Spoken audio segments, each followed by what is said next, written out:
இந்தியாவுக்கு விஜயம் மேற்கொண்டுள்ள பிரதமர் ரணில் விக்ரமசிங்கே அந்த நாட்டு பிரதமர் நரேந்திர மோடியை இன்று சந்தித்து பேச்சுவார்த்தை நடத்தினார். இரண்டு நாடுகளினதும் பிரதமர்களுக்கு இடையிலான சந்திப்பு புதுடெல்லியில் இன்று முற்பகல் நடைபெற்றது. சுமார் 1.5 மணித்தியாலம் இந்த பேச்சுவார்த்தை நீடித்தது. இதன்போது இருதரப்பு உடன்படிக்கைகளும் கைச்சாத்திடப்பட்டன. சாக்கு வளைய செய்மதி பரிமாற்ற திட்டத்திற்காக முதலாவது உடன்படிக்கை கைச்சாத்திடப்பட்டது. வவுனியா வைத்தியசாலையில் 200 கட்டில் வசதி மற்றும் மருத்துவ உபகரணங்கள் அடங்கிய நோயாளர் விடுதி கட்டட தொகுதியை அமைப்பது தொடர்பில் மற்றொரு உடன்படிக்கை ஏற்படுத்திக் கொள்ளப்பட்டுள்ளது. சிறு அபிவிருத்தி திட்டங்களுக்கான நிதி உதவிகளை பெறுவது தொடர்பிலும் உடன்படிக்கை கைச்சாத்திடப்பட்டது. இந்தியாவின் 17 மாநிலங்களில் உள்ள அவசர சிகிச்சை சேவைகளின் அனுபவத்தை இலங்கைக்கு வழங்குவதே 4வது உடன்படிக்கையாகும். அதனைத் தொடர்ந்து இரண்டு நாடுகளினதும் பிரதமர்கள் ஒருங்கிணைந்த ஊடகவியலாளர் சந்திப்பில் கலந்து கொண்டனர். Sri Lanka has voted twice this year for change, reform.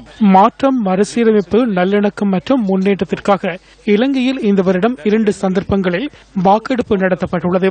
இலங்கையின் ஜனநாயக விழுமியங்களுக்காக இவை நடத்தப்பட்டுள்ளன. வேறு வலுவான காரணங்கள் இல்லை. இலங்கை அமைதியான சுபீட்சமான எதிர்காலத்தை நோக்கி மெதுவாக நகர்வதற்கான சிறந்த சமிஞ்சையே இது. பெரும் எதிர்பார்ப்புகள் உருவாகியிருந்த சூழலில் உன்னதமான அரசியல் ஒற்றுமையை தலைமைத்துவம் பிரதிபலித்துள்ளது. இலங்கையின் தலைமைத்துவத்திடம் உள்ள அறிவு மற்றும் ஆற்றல் போன்றே மக்களிடமிருந்து கிடைக்கின்ற ஒத்துழைப்பு காரணமாக இலங்கை உண்மையான நல்லிணக்கத்தையும் அபிவிருத்தியையும் அடையும் என நான் நம்புகின்றேன்.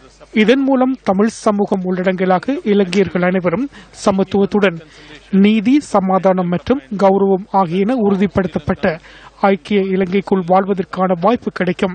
இலங்கை பிரதமர் என்னுடன் சிறந்த பேச்சுவார்த்தையை முன்னெடுத்தார். 2 நாடுகளுக்கும் பொதுவான நாணய அலகொன்றை அறிமுகப்படுத்துவது மற்றும் கடந்த மார்ச் மாதம் நாம் இருவரும் நடத்திய இருதரப்பு பேச்சுவார்த்தையின் முன்னேற்றங்கள் குறித்தும் கலந்துரையாடினோம்.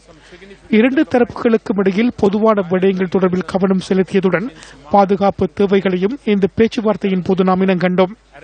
பிரதமரும் நானும் மீனவர்களின் பிரச்சினை தொடர்பில் பேச்சுவார்த்தை நடத்தினோம். 2 நாடுகளினதும் மீனவர் சங்கங்கள் இந்த பிரச்சினைக்கான தீர்வினை காண்பதற்காக தொடர்ச்சியாக செயற்பட வேண்டும் என்ற விடயத்தில் நாம் இருவரும் இணங்கினோம். Both sides should continue their efforts to find a solution. This new parliament in Sri Lanka is unique and historic. இலங்கையின் புதிய பாராளுமன்றம் ஒப்பற்ற ஒன்றாகும். இதுவரை காலமும் அதிகாரத்திற்காக போட்டியிட்ட இலங்கையின் 2 பிரதான கட்சிகளையும் இணைத்து உருவாக்கிய அரசாங்கம் ஒன்று தற்போது எமக்குள்ளது. 1956ஆம் ஆண்டுக்கு பின்னர் இந்த சூழல் உருவாகியுள்ளது. கொள்கை வரைவை உருவாக்குவதற்காக 2 வருடங்களுக்கு இணைந்து செயற்படுவோம். இதற்காக சமாதானம், நல்லிணக்கத்தை அடிப்படையாக கொண்ட உடன்படிக்கைகள் உள்ளன. ஒற்றை ஆட்சிக்குள் தற்போது அரசியல் அமைப்பிற்கு அமைய அதிகாரத்தை எவ்வாறு பகிர முடியும் என்பது தொடர்பில் கவனம் செலுத்துகின்றோம். ஆனால் அதற்காக இன்னும் பல நடவடிக்கைகளை மேற்கொள்ள வேண்டியுள்ளது.